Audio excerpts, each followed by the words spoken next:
Malam ini karena sinyal di tempat saya kurang begitu bagus, jadi saya kamera ya teman-teman ya. Jadi malam ini kita akan membahas tentang SEO dari sudut pandang yang berbeda, sehingga kita bisa mendapatkan muatan-muatan baru untuk mendapatkan kata kunci yang kita incar. Kita akan coba share screen dulu ya.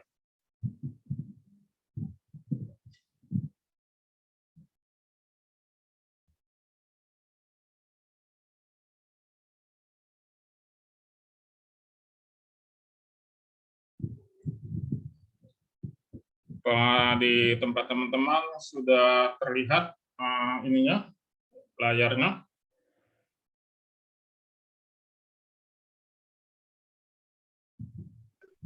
Belakang. Oke, ini sudah terlihat ya teman-teman. Ini kita ambil judul, sebentar saya coba buka dari gadget juga supaya dapat ininya juga, dapat tampilannya. Oke, teman-teman, ini presentasi saya dalam 1 jam, kurang lebih 1 jam ke depan. Saya mengambil tema mau di halaman pertama Google atau di benak calon konsumen tentang SEO ya, atau optimasi mesin pencari. Nah, jadi ini adalah sebuah persepsi baru yang nanti saya coba bagikan kepada teman-teman sehingga bisa menjadi tambahan muatan skill ya. Ini pengertiannya, saya coba sederhanakan ya. Mudah-mudahan bahasanya bisa kita sama-sama pahami. SEO itu atau optimasi mesin pencari itu adalah praktek optimisasi guna meningkatkan visibilitas dan posisi sebuah website di dalam mesin pencari. Sementara kelanjutan dari pengertiannya, SEO sendiri merupakan sebuah strategi yang berbasis pada peningkatan ranking dalam hasil pencarian organik alias tidak berbayar. Jadi ini 0 rupiah ya, atau 0 dolar. Jadi saya akan jelaskan lagi lebih detail lagi. Jadi ini pengertian secara dasar ya. Apa sih kalau ditanya SEO itu apa? Kalau ada SEO yang berbayar atau Anda harus mengeluarkan uang, itu artinya Anda bukan SEO ya. Artinya itu SEM. Itu nanti beda lagi. Ini SEO yang 0 rupiah atau tidak berbayar.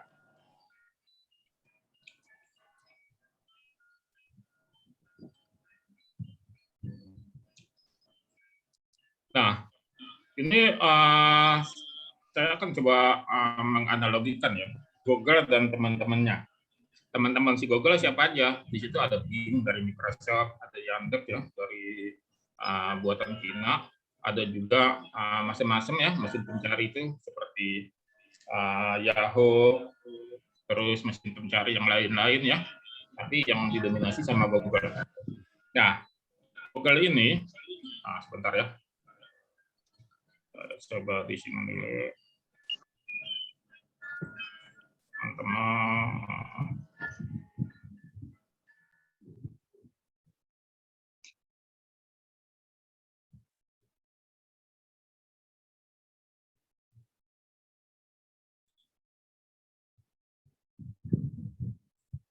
Ulang kembali.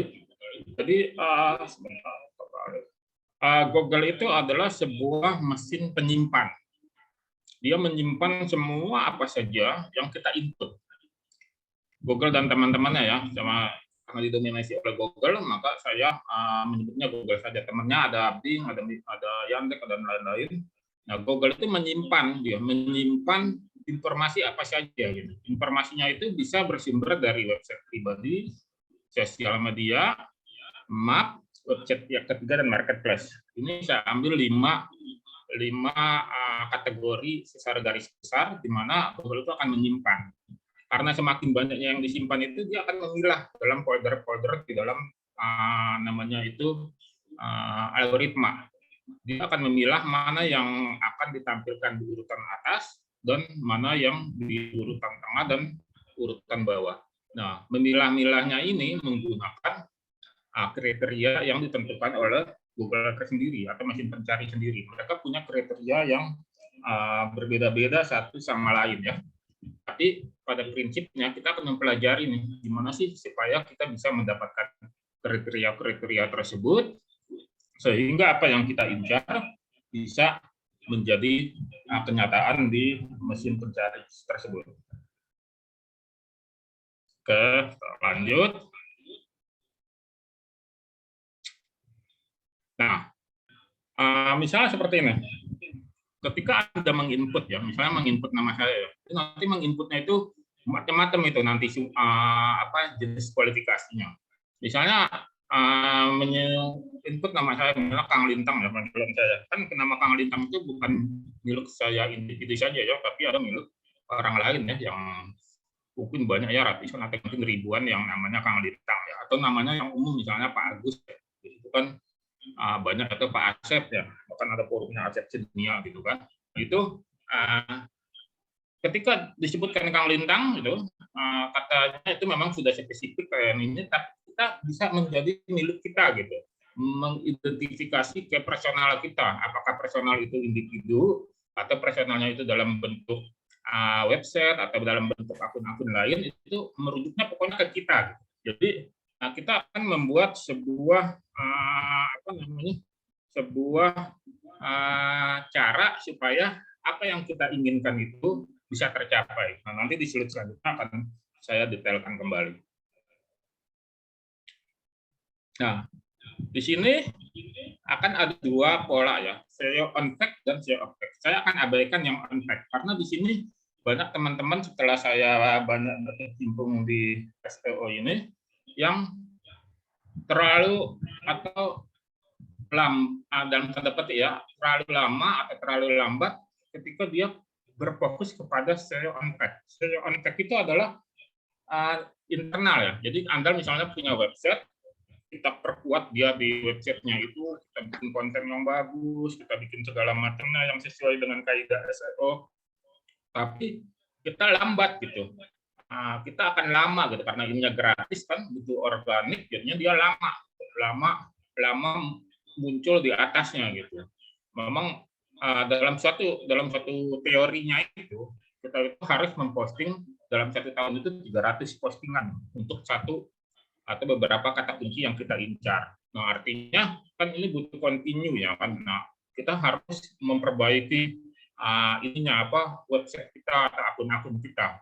Ini lumayan lama. Oleh karena itu saya akan tidak membahas dulu SEO on fact ini ya, karena nanti akan sedikit memakan waktu. Oleh karena itu, karena kita ingin memporak-porandakan SEO, nah kita akan fokus di sebelah kanan layar ini ya, yang Bapak Ibu baca itu SEO of fact. Saya akan jelaskan di slide berikutnya. Ya. Nah, SEO of fact ini dia sama nih. Nanti kita akan bermain di luar gitu. Di luar website atau akun kita gitu. Tapi kita akan memanfaatkan berbagai macam fitur yang ada di luar gitu. SEO on page and SEO off page. Teman-teman mungkin yang mic-nya terbuka, bisa dibuka dulu ya. Oke, saya lanjut lagi. Jadi kita akan fokus di SEO off fact. SEO off fact ini kita memanfaatkan eksternal, pihak di luar kita, di luar website kita atau di luar akun-akun kita. Jadi kita akan fokus di sana. Caranya bagaimana nanti saya jelaskan di langkah selanjutnya. Kalau balik itu undangan aku belum tahu. Kalian temannya apa ya? Teman nggak cara gawe Canva, Canva. Terus itu sama dulu ya.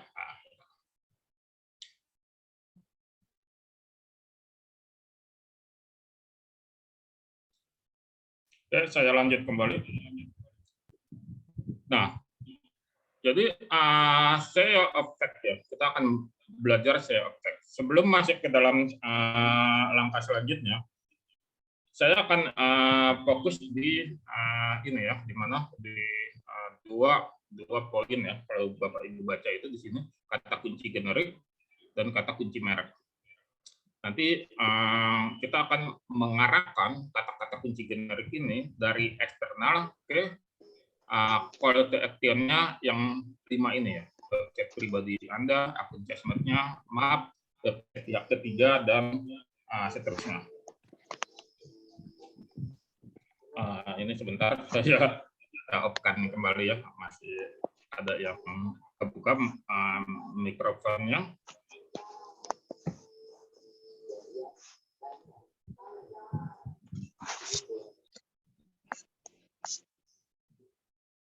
Mungkin teman-teman yang ini minta dibantu untuk diperhatikan mikrofonnya ya, biar tidak bising di tempat lain.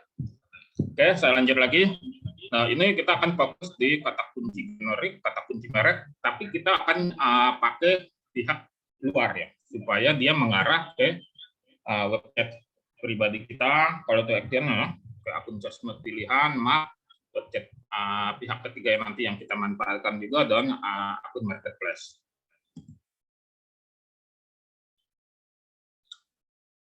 Nah, sebelum panjang lebar saya bahas tentang kunci generik, jadi kita di awal tadi kan saya sampaikan tentang persepsi ya. Jadi ketika kita memilih kata kunci generik itu kita harus melakukan risetnya dulu ya, riset kata kuncinya gitu. Jadi kita harus mulai memilah-milah atau mulai berpikir. Misalnya saya ambil contoh kata kunci tentang TikTok ya. Nah, ketika kita ingin menulis sebuah artikel tentang TikTok misalnya, kita mungkin memilih apa itu TikTok gitu kan. Nah, kalau kita hanya berpikir pada apa itu TikTok, maka kita butuh kata kunci lain yang untuk menjelaskan TikTok gitu, yaitu tentang sejarahnya, definisinya, fungsi, dan lain-lain. Tapi kalau kita bandingkan dengan kata kunci yang di bawahnya ya, misalnya kita pilih cara menghapus akun TikTok. Nah, orang yang mencari di mesin pencari itu dia tidak perlu lagi menjelaskan tentang dia tidak perlu lagi informasi tentang definisi, tentang sejarah, tentang fungsi. Dia sudah tahu gitu. Nah, di sini kadang-kadang kalau saya perhatikan itu terjadi kekurang cermatan sehingga teman-teman membuat postingan itu yang kita membutuhkan kata kunci kaitan-kaitan yang lain gitu. Contohnya kayak tadi ya, misalnya contoh yang jual madu gitu ya. Jual madu itu kan butuh definisi lain atau butuh kata kunci lain yang mengkaitkan tentang jual madu itu. Madu apa sih yang dijual, bukan jenisnya apa, segala macam, itu panjang. Dan ini akan menyebabkan postingan Anda itu yang akan nanti diharapkan direkam oleh Google itu menjadi lama naiknya di rankingnya. Jadi semakin lama gitu. Teman-teman yang baru masuk mungkin bisa di-mute ya mikrofonnya. Saya mute-kan ya. Ini sebetulnya emang ini Ibu bahwa ini Oke, kita lanjut lagi ya. Jadi kita lanjut. Nah, jadi ini pemilihan kata kunci itu kita harus mulai berpikir, kalau kita ingin cepat, kita cari kata kunci yang tidak perlu kita mengkaitkan dengan kata kunci yang lain. Contohnya yang tadi ya, seperti TikTok. Apa itu TikTok? Kalau mungkin artikel tentang TikTok, kita harus menjelaskan nih kata kunci yang terkaitnya, definisinya, fungsinya, fiturnya, terus penggunaannya, segala macam. Tapi kalau kita langsung membuat cara menghapus akun TikTok, orang mencari itu dia tidak perlu definisi. Nah, kira-kira seperti itulah kita harus mulai bisa memilah. Inilah yang disebut dengan melakukan riset kata kunci. Nanti akan saya jelaskan di langkah selanjutnya untuk lebih mendeskripsikan lagi.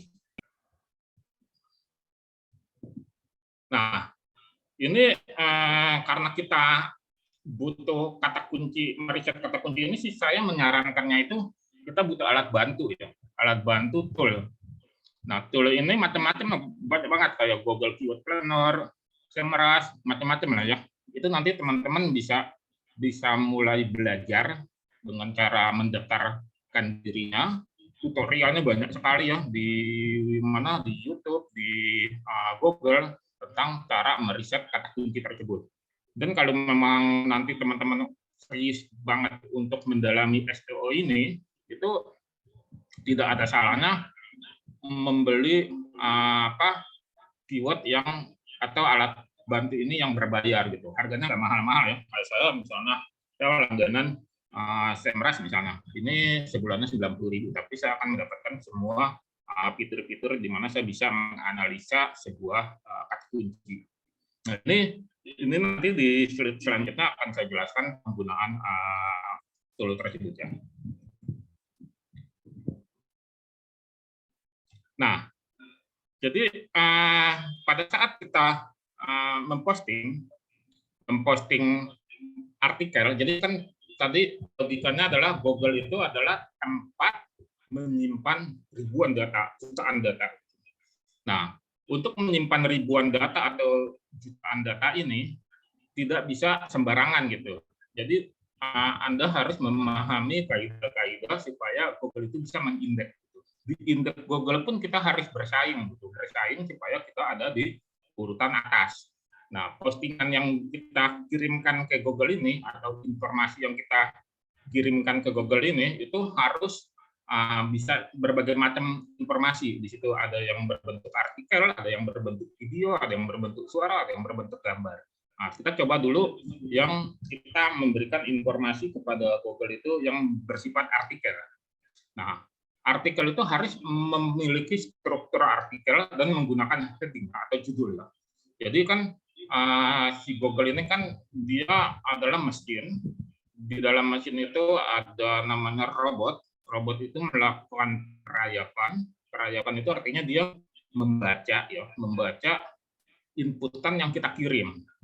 Nah, oleh karena itu kita harus menggunakan kaidah-kaidah yang sudah ditentukan oleh Google gitu ya. Jadi jangan menggunakan kaidah yang di luar itu.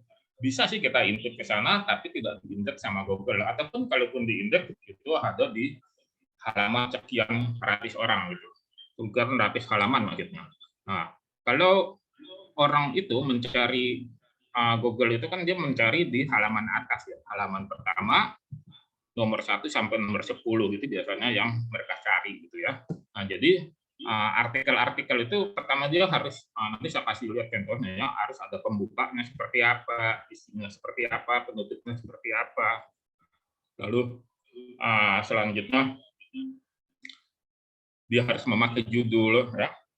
Sebab mesin pencari itu dia membaca dulu nih judulnya. Oh, judulnya ini gitu ya. Jadi Google ini sudah menaruh teknologi namanya kecerdasan buatan. Jadi dia bisa membaca, oh judulnya maksudnya adalah ini. Nanti judul itu akan dikaitkan dengan isi artikelnya. Nyambung nggak sih? Nah, oleh karena itu judul dengan isi artikel itu harus merupakan satu kesatuan yang menunjukkan kata kunci apa yang ingin kita incar di sana. Oleh karena itu teman-teman harus memperhatikan benar-benar judulnya. Judulnya itu seperti apa? Nanti akan coba saya jelaskan ya. Nah, misalnya ini ya. Ini strukturnya ini sebenarnya banyak ya, artikelnya ke bawah, cuma saya ambil potongan-potongannya saja. Misalnya judulnya 7 cara efektif menawarkan produk untuk tingkatkan penjualan. Ini kalau teman-teman lihat sekilas ini kira-kira kata kuncinya apa nih yang dipakai oleh artikel ini. Nah, ini kita bisa cek di sini. Ya. Jadi ternyata artikel ini dia pakai 4 kata yang dikaitkan menjadi long tail keyword ya, atau kata kunci panjang, yaitu cara efektif menawarkan produk. Cara efektif menawarkan produk. Jadi di sini dia menggunakan kata kunci ini gitu. Kata kunci gimana sih kalau orang nanti mencari tentang kategori bisnisnya, cara efektif menawarkan produk, nah itu dia akan muncul. Nah, ini dibuktikan juga di tool yang kita coba pakai ya. Di sini kita akan coba lihat, ya kan? Nah, ini kalau saya ambil linknya, terus saya lihat di tool, nah itu memang dia kata kuncinya ini nih, ya. cara menawarkan produk, cara menawarkan produk ke konsumen, menawarkan produk, cara sales menawarkan produk, cara penawaran produk. Jadi kata kunci inilah yang ada di dalam artikel-artikel tersebut. Oleh karena itu dirayapi atau diindeks oleh Google ketika ada orang mengetik cara efektif menawarkan produk, artikel ini akan ada di indeks. Apakah dia ada di halaman pertama atau di halaman kedua atau di seterusnya, itu nanti relatif ya, relatif seberapa kuat artikel itu melawan artikel yang sejenis. Nanti itu di dalamnya macam-macam ya, itu nanti di materi selanjutnya bisa saya jelaskan ya, faktor-faktor atau variabel yang menyebabkan sebuah artikel itu bisa dikategorikan kuat atau tidak. Kenapa sih yang ini ada di halaman sama-sama di halaman pertama tapi dia di urutan nomor 1 gitu, yang lain ada di urutan nomor 3. Itu apa sih yang membedakannya? Itu nanti dalamannya itu nanti bisa kita pelajari di materi selanjutnya.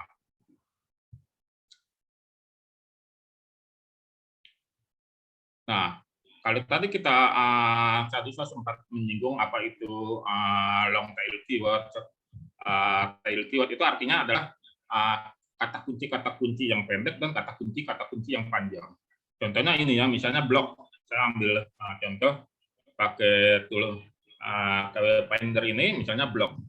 Blog itu di sini kalau kita menuliskan blog aja dia dicari 74.000 ya, 74.000, dan ini KD ini adalah maksudnya tingkat persaingan kata kuncinya. Ini warna ini mendekati ke merah-merahnya, artinya ini berat. Jadi persaingan ketika Anda hanya fokus di satu kata kunci, blog, misalnya blog saja, Anda ingin menulis tentang blog, gitu ya, tapi isinya blog aja itu kata kuncinya. Ini Anda berperang dengan banyak orang yang membuat artikel yang sama. Ini baru di Indonesia ya. Sementara blog itu adalah bahasa Inggris ya. Jadi kalau ditulis dibikin negaranya ya atau seluruh dunia, ini tentu lebih tinggi lagi gitu. Tapi apakah kita menyerah di sini? Tidak. Karena itu kita di sini bisa lihat misalnya yang ringan-ringan saja gitu. Cara membuat blog, ya. Cara membuat blog ini juga lumayan tinggi, ada 40.500, tapi dia di sini warnanya hijau ya, artinya dia persaingannya tidak terlalu ketat. Jadi kalau Anda membuat artikel tentang cara membuat blog, artinya ini tingkat persaingannya itu atau peluang Anda juara atau artikel Anda itu ada di halaman depan Google itu terbuka lebar dibanding Anda hanya membuatkan satu kata kunci saja, misalnya blog ya. Nah, ini fungsinya kita menggunakan tool gitu ya. Selanjutnya, nah ini adalah struktur dari Google ya, Google. Nah, di sini kan ada all, ada gambar, ada shopping, buku, map, lainnya. Nah, isinya ini. Artinya, ini yang saya tunjuk-tunjuk ini ya, yang saya kasih mesti ini folder. Kalau bahasa sederhananya ya, folder. Semua berita atau semua informasi bisa kita klik di all gitu. Di gambar, ini khusus gambar, folder gambar di shopping untuk belanja dan seterusnya. Di sini dia membuat kategori lain, video, berita, penerbangan, dan keuangan. Kalau kita klik alat, di sini kita bisa melihat dari seluruh bahasa apa saja, sembarang waktu, dan semua hasil. Nah, tapi orang kan jarang ya yang mengklik di sini ya, jadi dia langsung masuk ke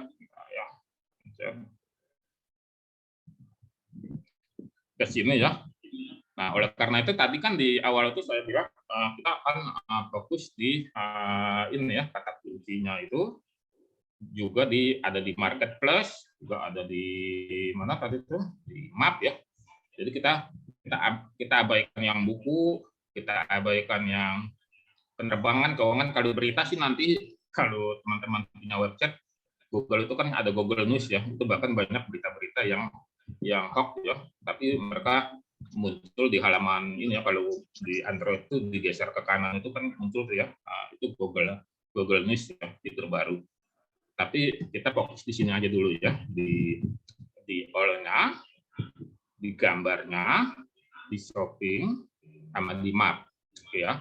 Jadi kita coba menguasai satu-satu. Ini akan saya jelaskan di slide selanjutnya. Contoh tampilannya, ketika tadi kita ini saya main di kecap ya. Kalau ini bukan SEO ya, ini SEM, ini berbayar ya, dia menggunakan iklan berbayar. Tentu saja dia ada di atas. Ini kita abaikan ya, karena ini bukan SEO. Kalau SEO ini nggak ada tulisan iklannya. Nanti kita coba lihat. Selanjutnya, nah ini karena kita ngambil kecap, ternyata di sini sudah dikuasai oleh kecap Bangor ya, walaupun sumbernya macam-macam ya, ada dari berbagai macam situs. Nah, di sini kalau kita ngambil kata kunci satu aja kecap ya, di sini Google itu sudah mulai selain memberikan gambar, dia juga sudah memunculkan kategori di kecap itu sendiri ya. Ada yang tropicana ya, kalau ada jualan ini kuliner ya, atau jualan apa namanya bahan-bahan makanan, ini tinggi itu kecap ABC, manis pedas dan seterusnya. Kecap singa, ini saya belum tahu ini seperti apa. Nah ini selanjutnya seperti ini di gambar ya. Pokoknya gambar kalau kita klik kecap itu dikuasai Bangor. Nah ini kan shopping ya, yang tadi yang belanja itu. Nah, di sini Tokopedia ya, muncul Tokopedia itu, makanya tadi saya bilang cara peradaban itu Anda harus mempunyai akun marketplace. Nanti akan saya jelaskan di langkah selanjutnya. Ya, jadi ini folder-folder di Google. Nah ini map ya. Kalau map kita tulis kecap, dia akan melihat di mana lokasi Anda mengetik gitu. Jadi kalau map itu tidak bisa general ya. Sekarang ini di algoritma Google itu di mana Anda berdiri, di bumi mana Anda menginjakan kaki, disitulah yang terdekat di indeks gitu. Nah, ini apa namanya? Ini saya tadi berdiri di mana ya? Ini berdiri di kantor saya di Jalan Tambak ya. Nah ini muncul pabrik kecap ya, yang terdekat ada di dekat rumah sakit kita ya, kecap Gunung Kenarin, Jalan Citarum. Nah ini apa namanya penguasaan map. Ini juga harus kita kuasai nih untuk memperandakan SEO. Yang akan saya jelaskan. Nah, ini selanjutnya adalah tentang bedanya ngoprek kata kunci generik pakai tool atau tidak gitu. Bedanya di mana gitu. Kalau kita nggak pakai tool, kita pakai manual saja. Ini kan saya bikin di benak Anda ya tuh. Seberapa banyak sih Anda bisa berpikir gitu, misalnya Anda jualan madu. Sama Anda tulis dulu, saya mau kata kuncinya jual madu murah, madu sehat, madu hutan, madu asli, madu pahit. Ini seberapa banyak sih kolom-kolom ini yang bisa Anda akan ketik gitu. Ini lama gitu. Dan ini datanya nggak akurat, sampai di sini aja gitu. Kita nggak tahu nih persaingan kata kunci jual madu ini seperti apa, kuatkah, ringankah, atau bagaimanakah, itu kita tidak bisa dapatkan datanya. Tapi kalau kita menggunakan tool, tadi jual madu ya, tool itu kita dibantu banget gitu.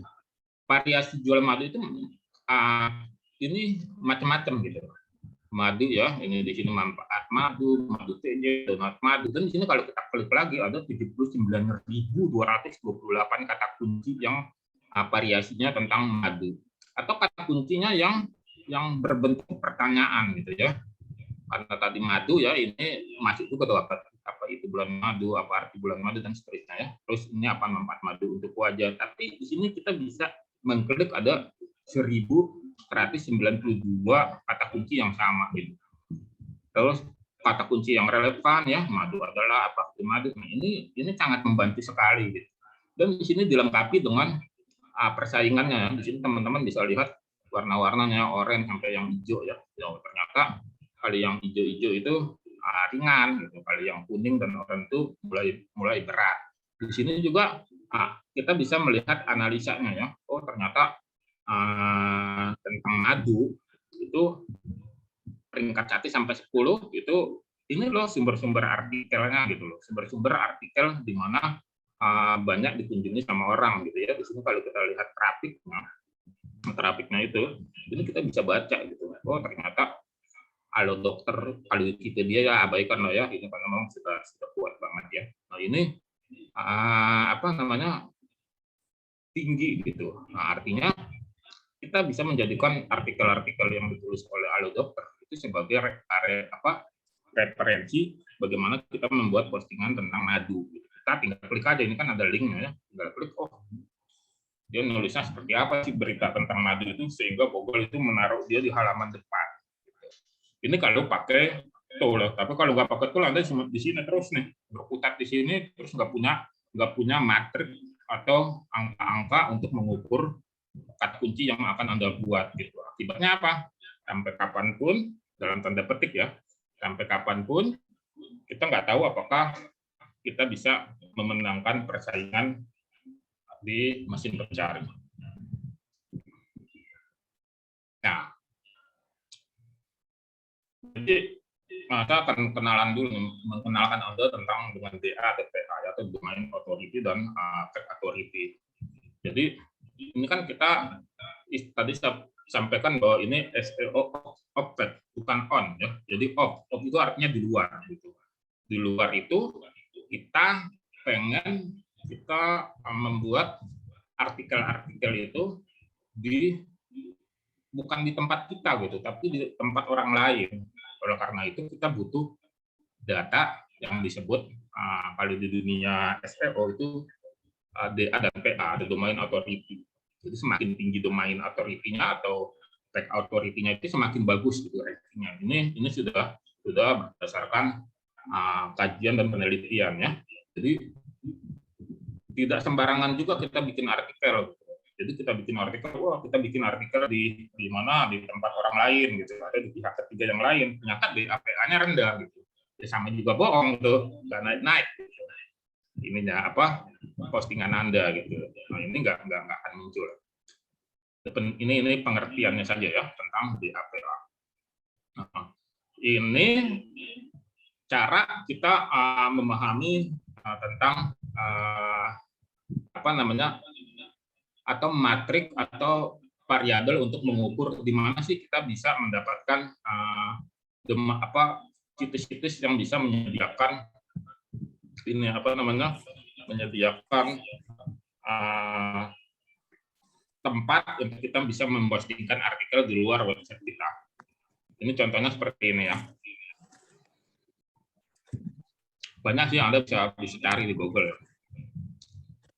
Ya, itu forum diskusi DAPA-nya 1427, About Me 9232, Medium.com 4744. Ya. Di sini ada tulisan di bawahnya backlinknya the follow sama no follow. Ini bedanya seperti ini. Kalau the follow itu artikel yang Anda tulis itu, ketika Anda mencantumkan link di dalamnya, itu linknya aktif, linknya bisa diklik. Misalnya ketika Anda menulis di mana ya, yang ini ya, yang the follow, misalnya kayak begitu. Anda tulis misalnya artikel tentang jual madu ya. Nanti di dalam artikel itu Anda sisipkan call to action menuju link Anda. Apakah linknya itu di website Anda ataukah linknya di akun marketplace Anda. Ketika orang baca dan pengen klik itu aktif, artinya bisa diklik. Tapi kalau no follow nggak bisa gitu.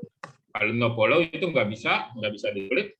Nah, itu nanti penggunaan the follow dan no follow-nya itu bagaimana? Itu nanti ada di strategi pada saat kita membahas tentang postingan-postingan dan bagaimana menginput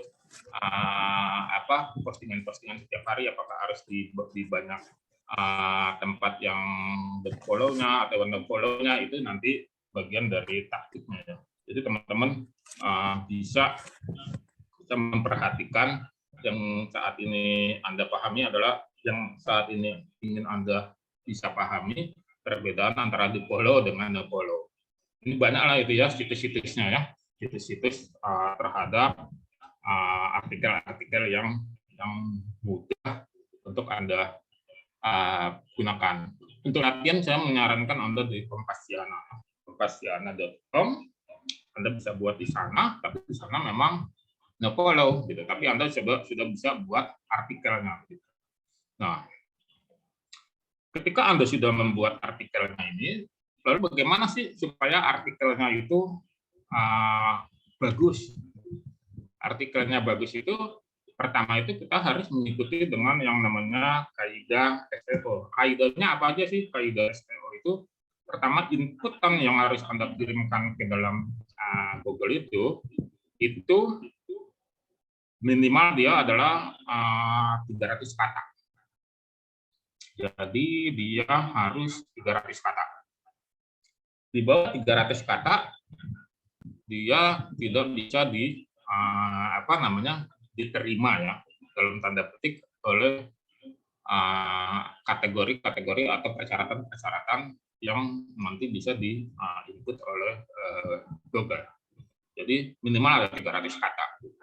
300 kata dan itu harus nol plagiat. Jadi artinya tidak boleh ada plagiat di dalam situ. Ya. Jadi ketika Anda menulis ya kan Ubuntu, Anda cari sumber referensi ini dari mana berbagai macam sumber yang ada di Google. Anda ambil aja, ternyata di dalamnya dibaca sama Google itu plagiat. Artinya plagiat itu nggak murni dari tulisan Anda gitu. Artinya dia tidak relevan diterima sama ini. Oh, dimasukin mungkin sama Google di dalam folder yang tidak dimunculkan di halaman-halaman pencariannya. Jadi disebut de-index ya, tidak terindeks oleh Google. Kan kasihan Anda capek-capek ya, ketik ternyata plagiat. Nah, caranya gimana nih supaya nggak tahu nggak plagiat? Saya coba praktekkan ya. Saya praktekkan. Buka dulu blogspot saya. Ya. Salah satu tempat media untuk membuat website atau kita nanti akan memberikan inputan ke Google itu bisa websitenya menggunakan website yang berbayar atau yang gratisan. Itu ada beda-bedanya. Berbayar ini nanti ada berbayar dari sisi domain dan dari sisi hosting. Lalu dari sisi domain dia kalau yang berbayar dia misalnya extensionnya itu misalnya lintang.com, lintang.net, lintang.id. Kalau yang gratisan misalnya lintang.blogspot.com, lintang.wordpress.com, seperti itu ya. Bedanya di mana ya? Bedanya nanti dari sisi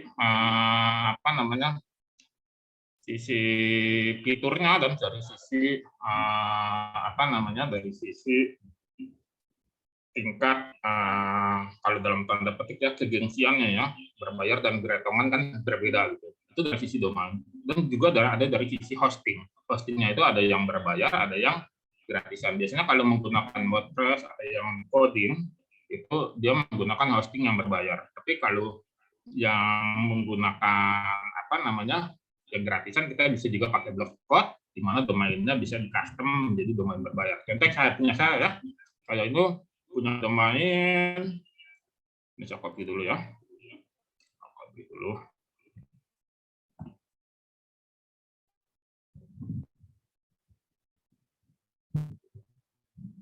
Saya punya domain netizenis. Kalau kita lihat blognya, ini kan dia netizenis.fyz ya. Ini berbayar nih. Ya, berbayar kali domainnya saja sekitar 150 sampai 200 ribuan. Tapi saya taruh di platform Blogspot sehingga saya tidak bayar hostingnya gitu ya. Jadi cara kita menginput kepada Google. Nah, ini kita kembali lagi kepada cara kita melihat ya apakah artikel ini plagiat atau tidak. Kita bisa menggunakan tool namanya ini ya, cek plagiat ya, cek .co. Nah, tadi yang kita copy itu kita copy di sini ya. Copy di sini.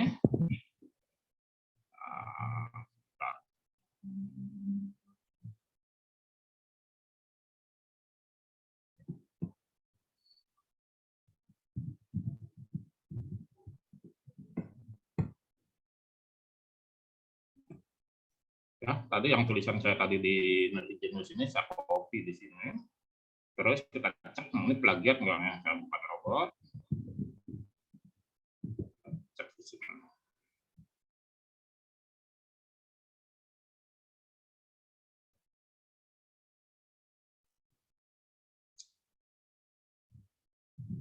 Dia akan membaca.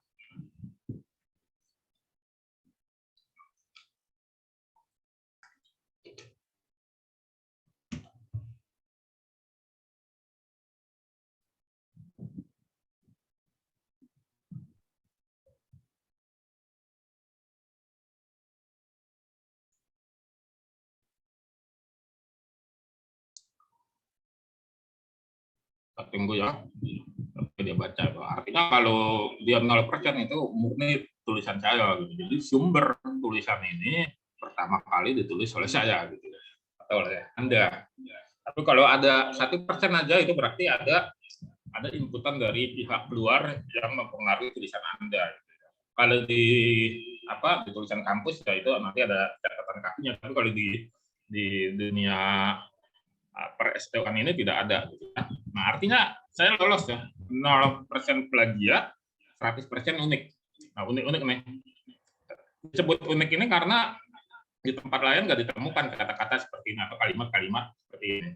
Ini memang murni tulisan yang saya buat ya. Saya buat seperti ini sehingga dia lolos dari plagiat gitu. Jadi enak banget ngetiknya gitu ya. Nah, kita lihat nih selanjutnya toolnya adalah gimana sih mengetahui ini yang kita tulis ini udah 300 kata atau belum gitu. Kalau di WordPress sih enak ya, di WordPress itu di bawahnya itu kelihatan tuh 300 katanya. Tapi kalau di Blogspot kita nggak tahu. Kalau karena itu kita gunakan tool My Word Counter ya, hitung. Kita klik aja di sini, kita copy tadi ya. Maka di bawahnya kita akan ketahuan ada 312 kata, 2.420 karakter, 181 kata unik, 25 kalimat, 11 paragraf. Ya, artinya udah lolos ya, minimal kan tadi kan 100, minimal 300 kata. Jadi 300 kata ini persyaratan Anda diterima sama Google. Nah, oleh karena itu tadi kan ada ya setelah 300 kata itu heading itu ada judulnya. Nah, kita lihat nih judulnya. Belajar digital marketing sendiri atau tim digital marketing. Nah, ini kata kunci yang saya pakai gitu ya.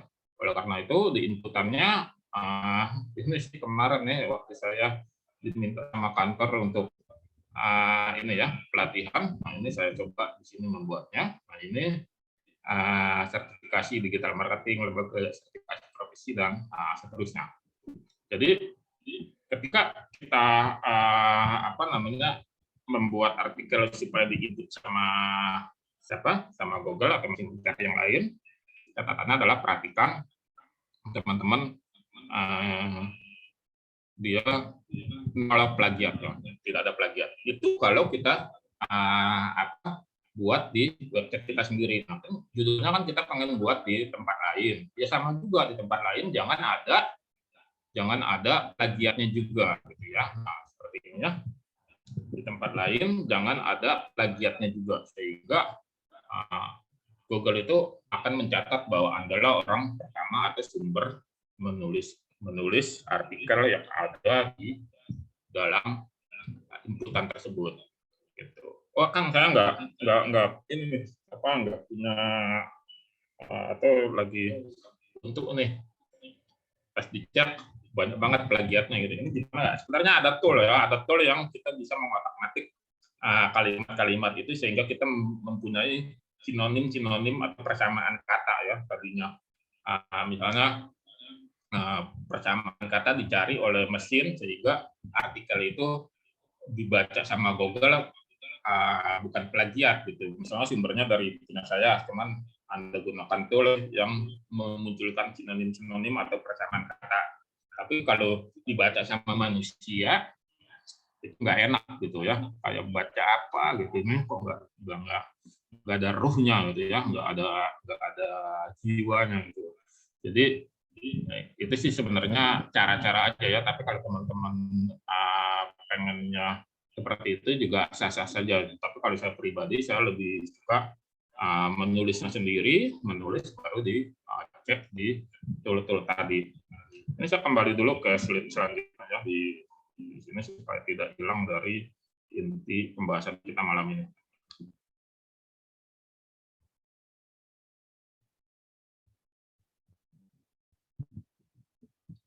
Ya, jadi kali tadi kita ini kan ada pos ke Google gitu. Nah, jadi kalau kita memanfaatkan SEO effect, oleh karena itu kita harus memberikan informasi ke dalam mesin pencari ini melalui media-media di luar website kita. Jadi website pribadi kita itu kita tetap bikin supaya tidak tenggelam, akan selalu terupdate. Tapi kita juga bisa manfaatkan pihak lainnya di luar website kita. Apa saja? Sosial media, map, website kita, dan marketplace. Nah, ini saya akan lihatkan lagi di sini strukturnya Google ya. Di sini. Nah, di sini kan dalam folder Google ini tidak ada yang disebut marketplace, ya, bukan marketplace sosial media. Dulu itu waktu awal hanya Facebook ya dan Twitter itu link-link Facebook sama Twitter itu muncul di pencarian Google. Tapi karena Anda bayangkan sendiri aja ya, Facebook sendiri ada 1 miliar pengguna di berapa tahun yang lalu. Nggak tahu sekarang ada berapa. Belum lagi TikTok segala macam. Kalau di semuanya ditimpakan ke Google, itu akan menyebabkan kekacauan data atau banyaknya data gitu ya. Sehingga algoritma Google saat ini itu tidak memunculkan link-link ataupun muncul dia tidak di halaman utama. Jadi link-link yang ada di Instagram, yang ada di Facebook itu nggak akan terindeks di halaman Google lah. Oleh karena itu, apakah kita nggak perlu nge-posting perlu gitu? Karena apa? Karena di Facebook sendiri itu ada mesin pencari internal, di Instagram juga ada mesin pencari internal. Bagaimana kita cara tahunya mesin pencari internal? Pokoknya Anda cari aja logo kaca pembesar, gitu ya. Kaca pembesar, terus Anda ketik di situ namanya siapa, misalnya ini katakanlah ini logo Facebook, di sini ada kaca pembesar gitu. Anda tulis saja misalnya Anda mau cari orang, misalnya Adi Lintang, muncul di situ akun-akun yang pakai namanya Adi Lintang. Nah, itu akan muncul di situ. Nah, itulah internal yang ada di sosial media. Sehingga kalau kita lihat di sini foldernya itu, folder mesin pencarinya itu tidak diinformasikan sosial media kecuali YouTube.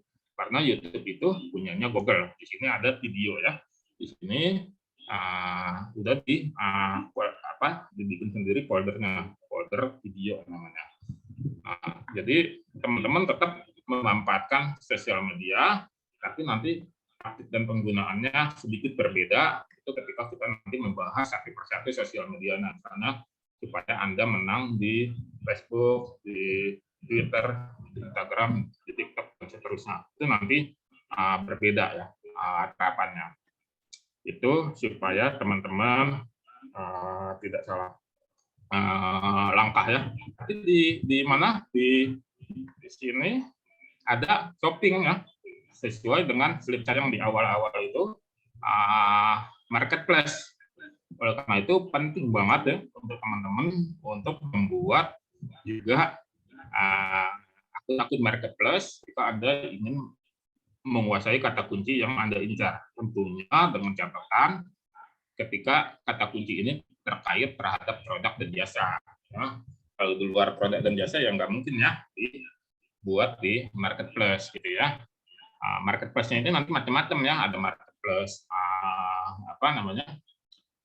khusus yang umum, ada marketplace yang spesialis misalnya marketplace khusus jual rumah, misalnya rumah123.com, atau khusus jual mobil, misalnya mobil123.com, dan seterusnya ya. Jadi intinya teman-teman bikin akunnya tersebut dan perhatikan perkembangan folder-folder yang ada di Google gitu ya.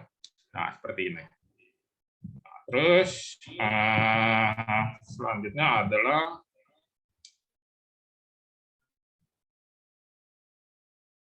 map ya. Di sini map, pentingnya map itu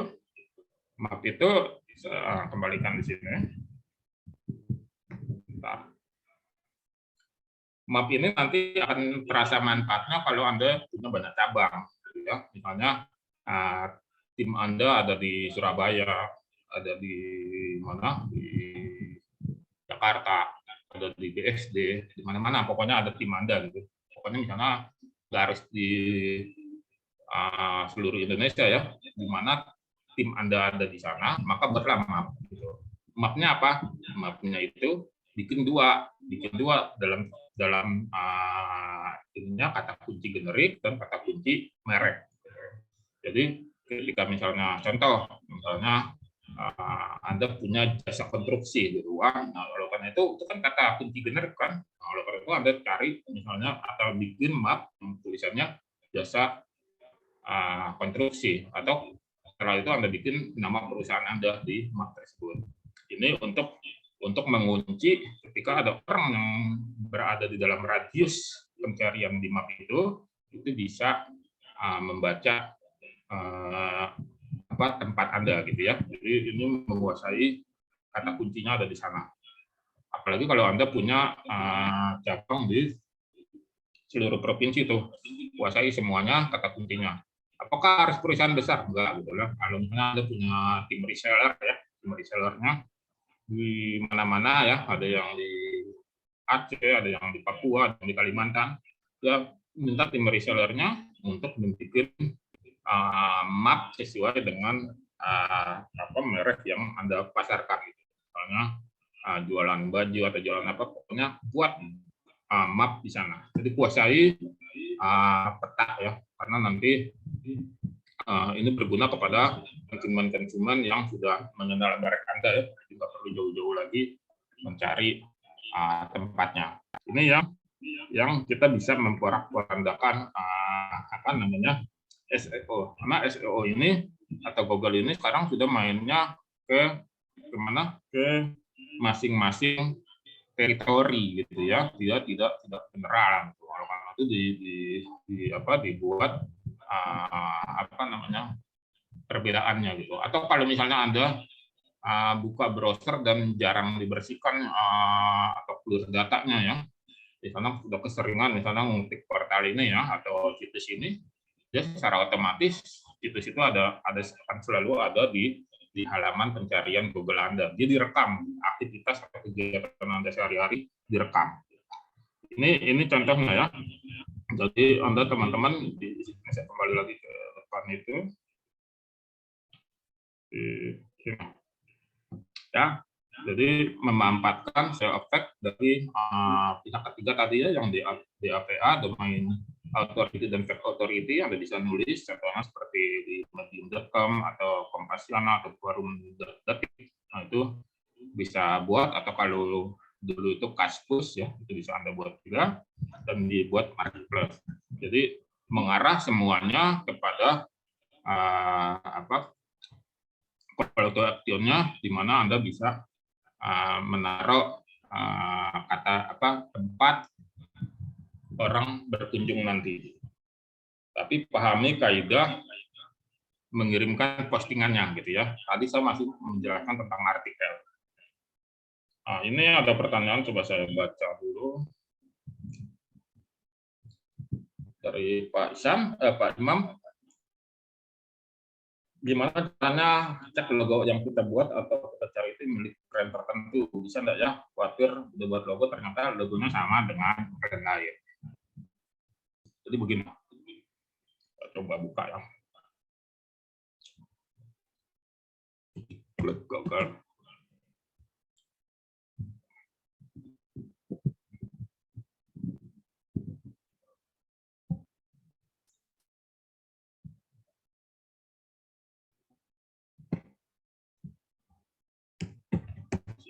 kalau dulu versi yang lama itu ada ini kita bisa mengecek image gambar Google dia. Ya. Jadi image.google.com. Nah, di sini Anda misalnya ini kan di sini ya, telusuri ke gambar ya. Anda tinggal klik di sini, cari di browsernya. Misalnya apa ya? Misalnya tadi yang saya buat. Ada saya pakai ini dari pihak lain, nah ini tentu nanti muncul loh ininya, sumbernya. Ya. Kita bisa pilih. Kalau nggak ada berarti aman gitu. Kurang lebih seperti ini Pak Imam ya. Jadi Anda upload saja yang sudah Anda buat dan cek apakah itu terdeteksi pernah dibuat oleh pihak lain atau tidak gitu ya. Atau mungkin tidak hanya ini ya, tidak hanya gambar atau tidak hanya logo, font pun mempunyai hak cipta gitu ya. Oleh karena itu saya paling suka itu ya ketika membuat sebuah desain itu saat ini ya itu menggunakan Canva ya di sini Canva ya, karena Canva ini berlangganan saja yang berbayar ya, itu tidak mahal, jadi gambar dan semuanya itu bisa kita dapatkan yang lisensinya premium ya. Kayak ini ya, saya buat brand plan. Nah, ini kita buat segala macamnya itu pakai Canva. Jadi teman-teman bisa buat juga gitu ya dengan Canva, jadi sehingga bisa mendapatkan input yang lisensinya premium gitu. Jadi nggak takut lagi dituntut sama orang yang baik font segala macam ya di sini macam-macam. Tapi kalau Anda buat atau ini sendiri itu bisa Anda buat. Seperti itu. Coba baca lagi ada pertanyaan. Oke. Ya, mudah-mudahan jelas ya Pak Imam tentang ininya. Tentang cara mengecek apakah itu sesuai atau tidak. Kembali lagi ke materi SEO-nya. Ini ya teman-teman, jadi kita fokus di SEO effect ya. SEO effect itu Anda fokus di kata kunci generik, kata kunci merek, dan perhatikan juga risetnya seperti ini.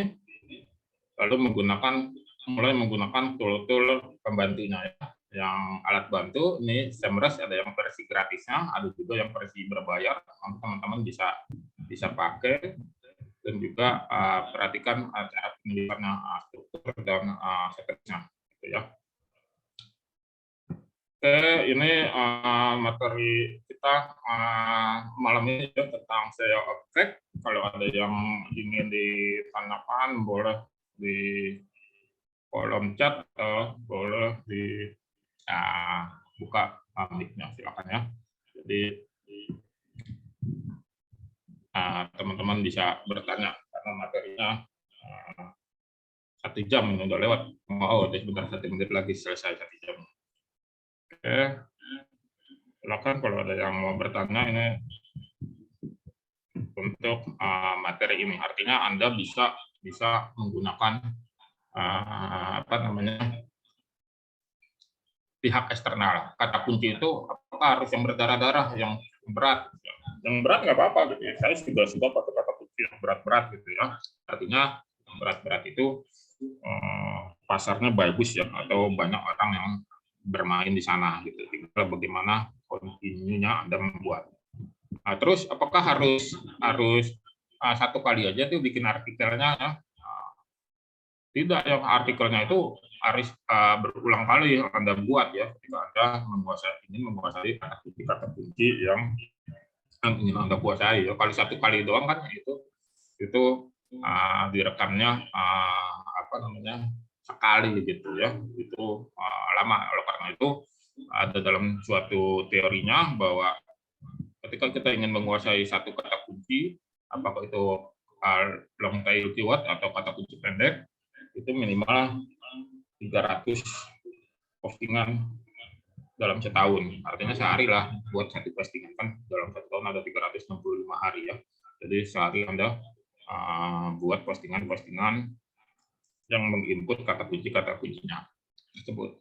Kata kuncinya pakailah kata kunci yang direkomendasikan oleh SEMrush. Oh ya, ini saya mau jelaskan sedikit tentang tool SEMrush ini ya. Coba share screen lagi. Belum kita akhiri. Ini SEMrush.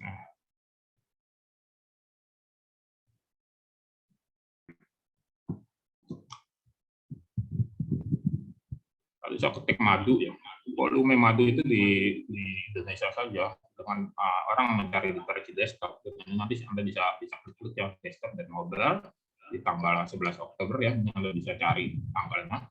Hari ini ya 11 Oktober itu ada 49.500 orang mencari madu. Karena madu ini katanya ada di negara lain, makanya kalau secara global dia ada di India, ada di Malaysia, ada di Jepang ya. Saya nggak tahu apakah arti madu di India itu apa, tapi kalau Indonesia sama Malaysia mirip lah ya. Nah, tapi kalau di sini kita ambil aja pada tanggal 11 Oktober ini itu ada 49.500 orang yang mengetik madu, dengan keyword variasinya yang tadi saya jelaskan ya. Nah, itu macam-macam. Nah, kalau kita klik di sini, ini kita akan mendapatkan data yang luar biasa. Banyaknya gitu. Di sini kita bisa mengobrak-abrik SEO-nya yang sudah ini. Nah, ini di sini ada madu TJ ya. Ini kan merek ya. Ternyata kuat banget ya. Donat madu ini di dekat rumah saya dulu di pusat madu Cihan, madu hijau, beruang madu, harga madu TJ dan seterusnya. Nah, ini ininya ya, kata kuncinya. Ini kata kunci satu kata. Tapi kalau Anda coba main di sini ya, misalnya di keyword long tail yang kata kunci panjang, misalnya madu, langsung aja kita di sini ya. Kalau madu alami ya, madu alami. Kalau begini dia artinya kosong, artinya orang yang membeli ini, yang mencari kata ini juga pada tanggal 11 ini nggak ada gitu ya. Tapi kalau kita coba lihat dari historinya, karena bulan lalu ada sih yang mencari jual madu alami ini gitu ya. Masih kosong juga ya di bulan September. Artinya kalau kosong, ini datanya nggak muncul, orang lain itu nggak berpikiran mencari jual madu alami ya. Oleh karena itu Anda cari kata kunci yang ada di benak orang-orang lain gitu ya. Misalnya madu di hutan. Nah, itu tinggi di bulan September, itu tinggi ya. Bulan September ada 2.900 pencarian. Kalau kita cek di hari ini itu sama juga rata-ratanya 2.900 ya. Nah, ini variasinya madu hutan asli, manfaat madu hutan ya. Dan ketika bikin artikel atau postingan di manapun yang akan diinput oleh Google, nggak pusing lagi milih-milih kata kuncinya gitu ya. Kata kuncinya ada madu hutan alami gitu ya, muncul seperti ini. Dan kita perhatikan lagi di sini, kita lihat madu hutan alami, madu hutan ya, madu hutan. Di sini, ya, ternyata merajainya itu di Tokopedia ya, pasti orang jualan. Di kompas.com juga dijelaskan. Jadi kita bisa klik linknya seperti apa sih itu artikelnya, di sini dia. Nah, ini Anda bisa baca dan bisa cek ininya isinya. Nah, ini manfaat madu hutan ini kan dia merajai ya di sini. sini ya. Ini ya. Artikel ini apa sih? Bisa kata kuncinya yang dipakai sih? Apakah manfaat valuta dan seterusnya? Nah ini kita copy aja linknya di sini, copy, lalu masukin lagi ke tool SEMrush-nya, gitu ya. Lalu kita masuk ke domain overview. Sini. Jadi kita bisa melacak kata kunci yang ada di sebuah artikel. Kita klik, kita cari.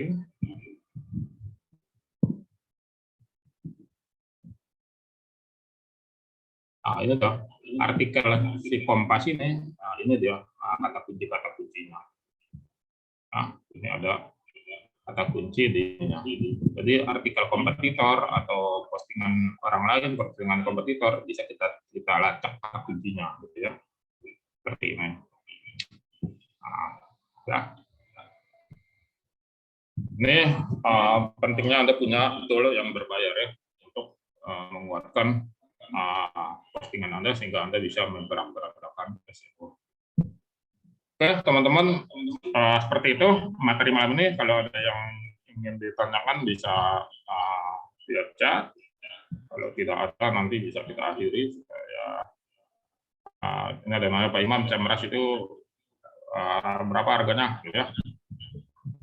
Saya belinya kebetulan SEMrush itu di marketplace ya. Di marketplace itu harganya ada versi Pro, ada versi Guru. Yang paling tinggi itu versi Guru ya. Ada sebelum yang versi Pro itu 90 ribuan bulan lalu ya, sebulan 90 ribu. Versi Guru itu apa namanya, fiturnya lebih lengkap dari versi Pro. Ada yang gratis, Pro dan Guru ya. Saat ini hanya butuh yang versi Pro-nya saja. Versi Pro 90 ribu, teman-teman bisa cari di mana, di Shopee. Bisa beli langsung di website saya merasa itu lumayan mahal gitu ya, pakai dolar saya lupa itu berapa harganya. Jadi saya beli yang murahnya itu di Shopee ya, jadi istilahnya diaktifkannya per bulan seperti itu. Nah, teman-teman bisa cari saja di Shopee atau di Tokopedia yang jual tool-tool seperti itu. Nah ini teman-teman terima kasih. Kalau ada lagi yang ditanyakan, ini direkam nanti akan di-upload di YouTube-nya Manager Club ya. Terima kasih sudah menyimak materi tentang SEO. Sampai nanti berjumpa lagi di materi-materi selanjutnya. Nanti akan di-share oleh Adidas Academy jika ada informasi tentang materi selanjutnya. Oke, selamat malam. Jangan lupa sholat isya bagi yang belum sholat isya. Assalamualaikum warahmatullahi wabarakatuh.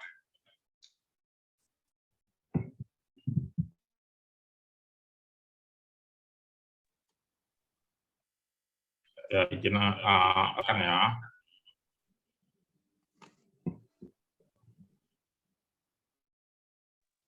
Masih takziah, Kang Lintang. Ya Pak Dirut, udah direkam Pak. Nanti tinggal ditonton aja untuk belajarnya di YouTube ya Pak ya. Oh iya, atur nuhun ya Kang. Ya sama Pak. Ya. Yang Ampura masih takziah belum selesai. Ya nggak apa-apa Pak. Ya nanti sama Mas Puja atau itu nanti di-upload di YouTube. Terima kasih teman-teman. Ya, Sami-sami, jazakallahu khairan. Iya, Kang.